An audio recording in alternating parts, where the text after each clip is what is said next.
Have you ever noticed how obvious something becomes once you're finally ready to see it? Not because it suddenly appeared, because you stopped explaining it away. The feeling was there, the pattern was there, the clues were there. You just couldn't see them clearly yet.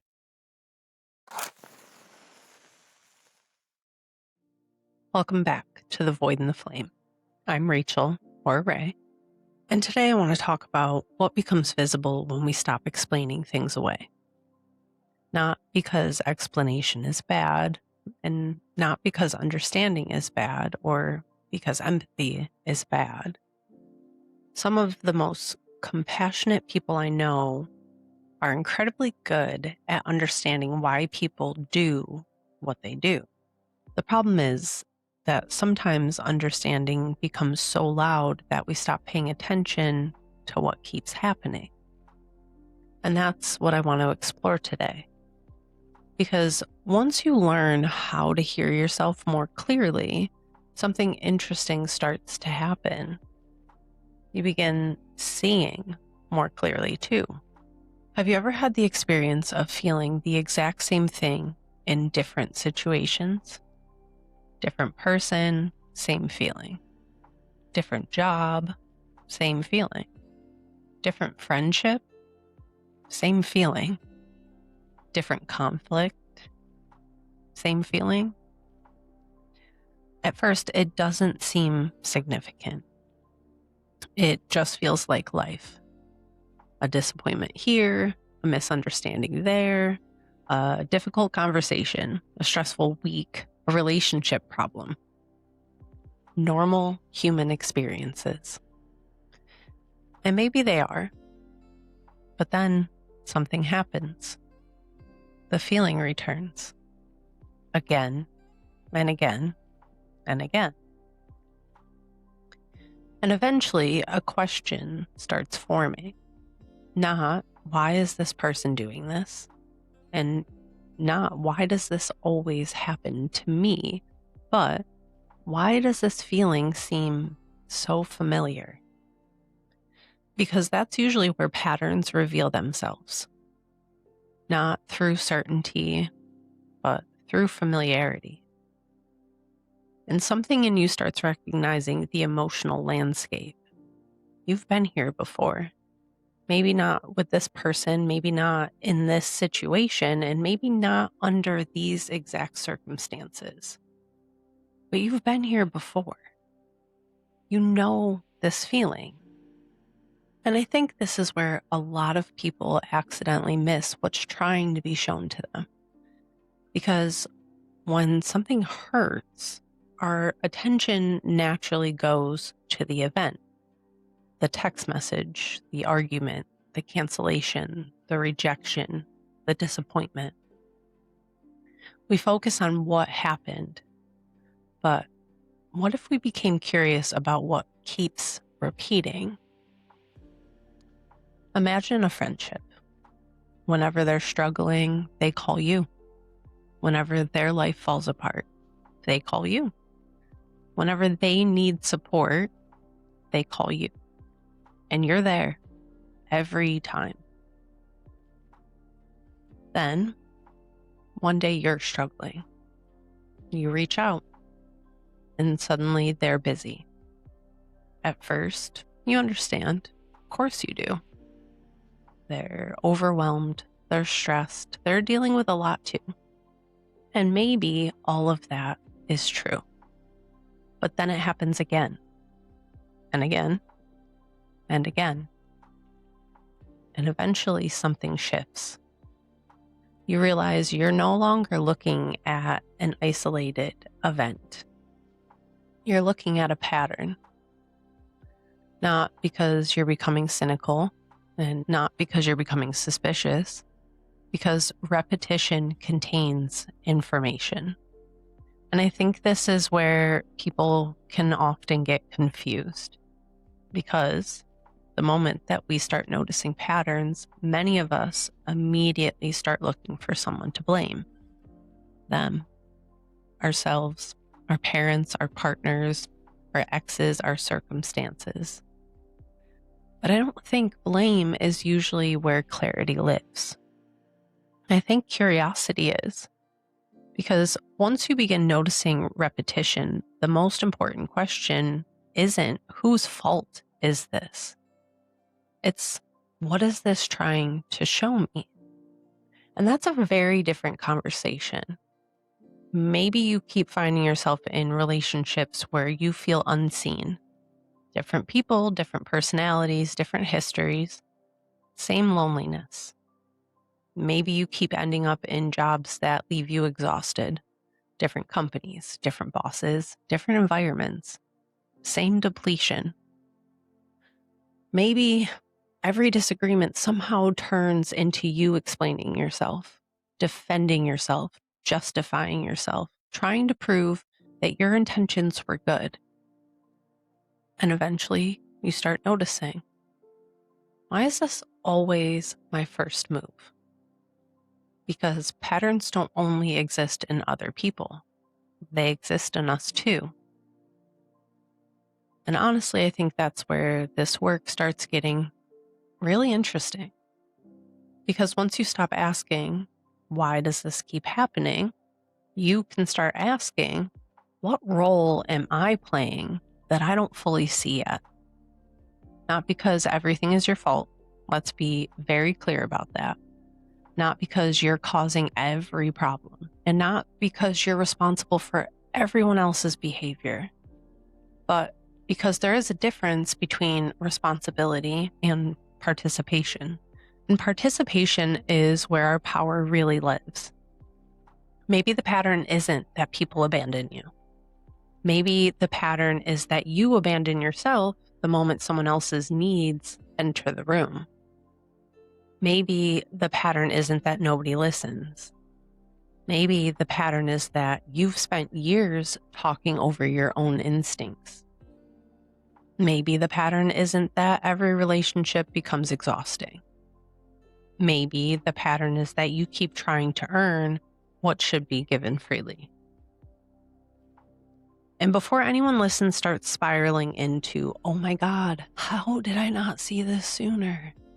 I want to stop you right there. Because this part matters. Patterns are obvious in hindsight. They're confusing in real time. I want you to hear that again. Patterns are obvious in hindsight. They're confusing in real time. Because when you're living it, you aren't seeing 10 years at once. You're seeing one conversation, one argument, one disappointment, one decision, one day. That's all. The person you are today is looking backwards with information that the version of you living it did not have. Of course, it can look obvious now. You're standing at the end of a chapter. The version of you inside the story could only read one page at a time. So please, don't use your own awareness as a weapon against your former self. Because awareness is not a verdict. It's information. And clarity is not punishment. It's permission to see differently. And this is where I think that we need to be careful. Because once people begin seeing patterns, there can be a temptation to start seeing them everywhere. Suddenly, every behavior seems significant. Every discomfort feels like a warning. Every disagreement feels like a sign. Every coincidence feels meaningful. And before long, people aren't actually seeing more clearly. They're seeing more fearfully. And that's not discernment. That is actually hypervigilance. One of the biggest differences that I've noticed between discernment and fear is that discernment stays curious. Fear just rushes to certainty. Discernment says, I've noticed something. Fear says, I already know what that means. Discernment observes. Fear concludes. Discernment gathers information. Fear gathers evidence. Discernment stays open. Fear starts building a case. And if you've spent years feeling unsafe, that distinction can be difficult to recognize because fear often sounds convincing. It sounds prepared, certain, definitely sounds protective. But certainty and truth are not always the same thing. Imagine someone disappoints you. Discernment might say, I've noticed this has happened several times. I need to pay attention to that. Fear says, see, I knew nobody cared. Discernment notices the behavior. Fear creates a conclusion about your worth. Do you see the difference? Or maybe someone disagrees with you. Discernment says, they see this differently than I do. Fear says, they don't respect me. Discernment remains curious. Fear fills in the blanks. And honestly, I think one of the most important things that we can learn is how to sit in the space between those two. Not because uncertainty is comfortable, it usually isn't, but because reality deserves the opportunity to become more complete. And this is where I think a lot of healing conversations kind of go sideways because people begin noticing patterns and they immediately want to turn those patterns into proof. Proof that someone is toxic, proof that they're broken, maybe that they're doomed, proof that nothing will ever change. But patterns are not proof. Patterns are invitations. Invitations to investigate. Invitations to become curious. Invitations to look more closely, to ask better questions. Not, how do I prove this? But what am I seeing? Because the goal was never to become suspicious. The goal was never to become a detective. The goal was never to become an expert in everybody else's behavior. The goal was to become honest enough to stop arguing with your own observations, to stop dismissing what keeps repeating, to stop minimizing what keeps hurting, to stop explaining away what keeps draining you, to stop talking yourself out of what reality has been trying to show you. Not so you can judge it, just so you can see it. And maybe that's the part nobody talks about enough.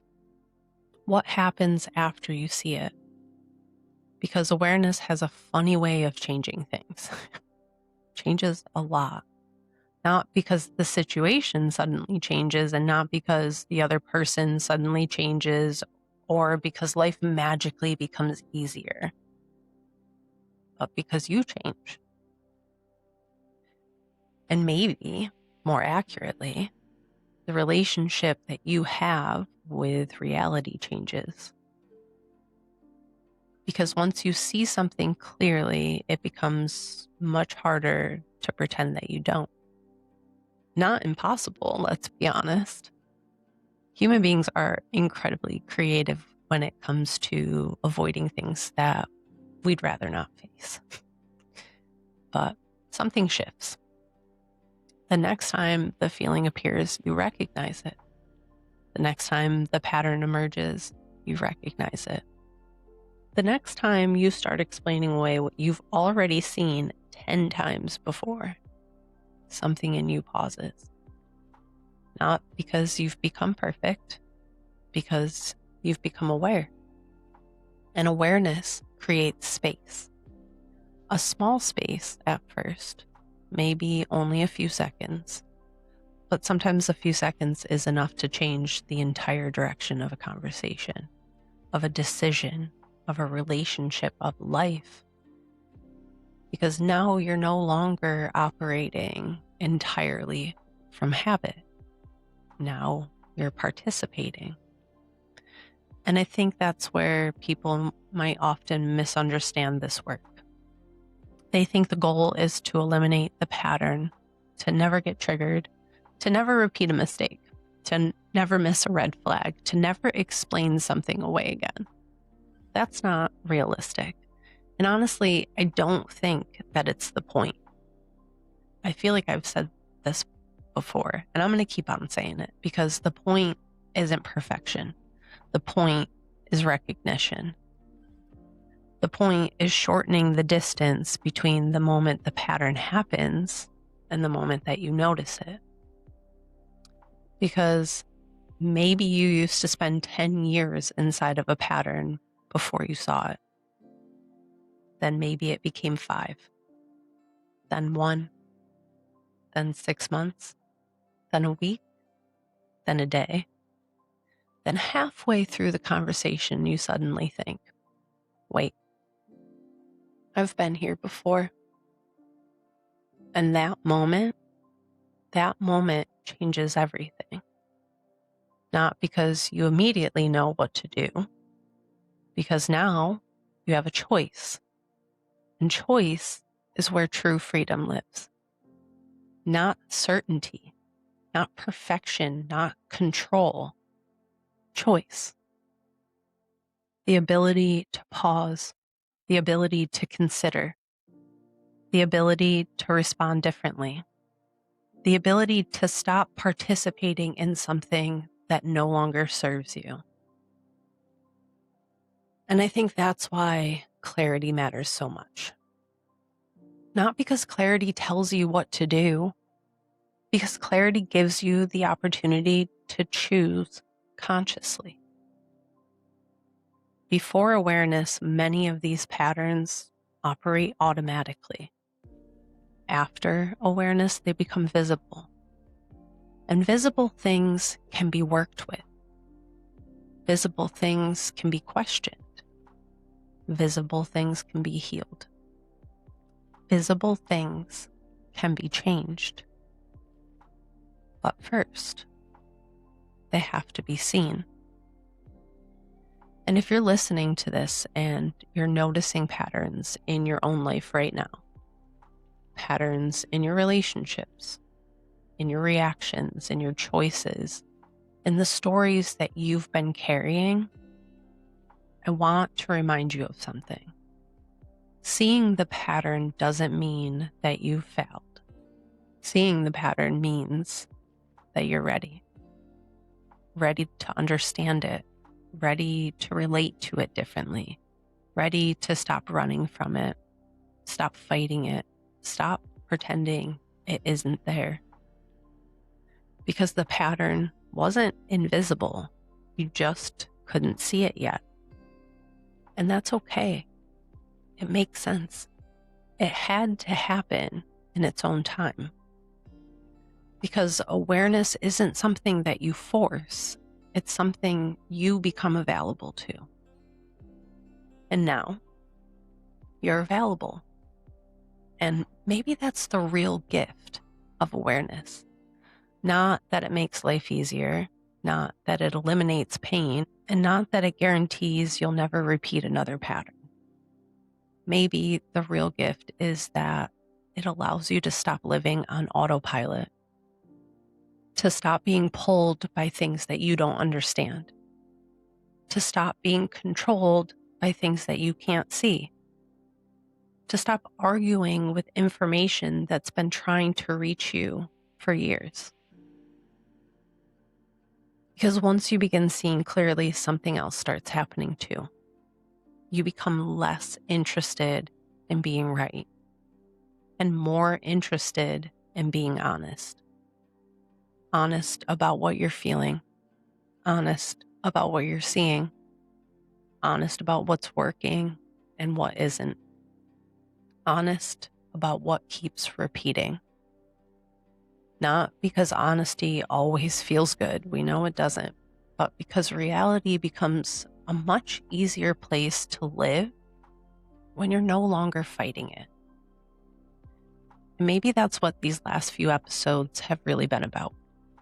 Not fixing yourself, not becoming someone else, not finding the perfect answer, just learning how to come back into relationship with what is actually here.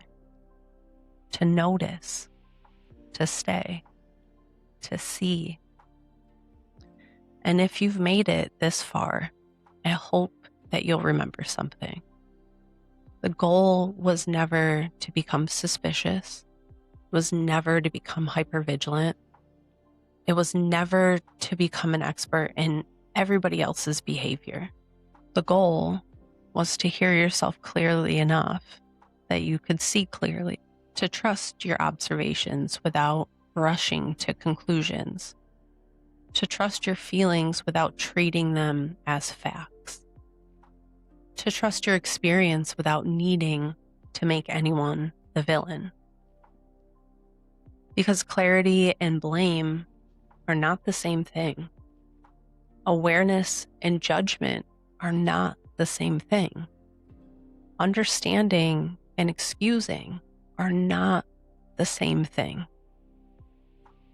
And sometimes the most profound thing that you can say is, I see it now. Not, I have all the answers. Not, I know exactly what to do. Just, I see it now. And that is enough. More than enough. Because seeing clearly creates something that wasn't available before. Choice. And once choice enters the room, the future no longer has to look exactly like the past. Not because change happens overnight, because awareness has finally created another option. And eventually, a new question begins to emerge. Not, why does this keep happening to me? Not, what pattern am I missing? Not even, what is this trying to show me? A different question. A more uncomfortable question. A more liberating question. What am I going to do with what I know now? Because awareness feels empowering, right up until it starts asking something from you. And that's where we're going next. Because once you can see the patterns, and once you can understand the patterns, once you can no longer explain the patterns away, eventually you have to meet the part of yourself that keeps participating in it. Not to shame it, not to get rid of it, to understand it. Because most of the behaviors that we fight with the hardest, the ones that frustrate us, embarrass us, exhaust us, keep us stuck, were once trying to keep us safe. And in our next episode, we're going to meet those parts together. We're going to talk about shadow work, or as I like to think of it, shadow work for when you're tired of your own bullshit. Because sometimes growth begins when you finally become curious enough to stop fighting yourself and honest enough to stop hiding from yourself. But for now, just notice. Notice what keeps repeating. Notice what keeps returning. Notice what keeps asking for your attention. Not to judge it, not to fix it, and not to force it to change. Just notice. You might be surprised by what becomes visible. Until next time, you're allowed to exist honestly inside of your own life. And remember, you don't have to keep the fire lit alone.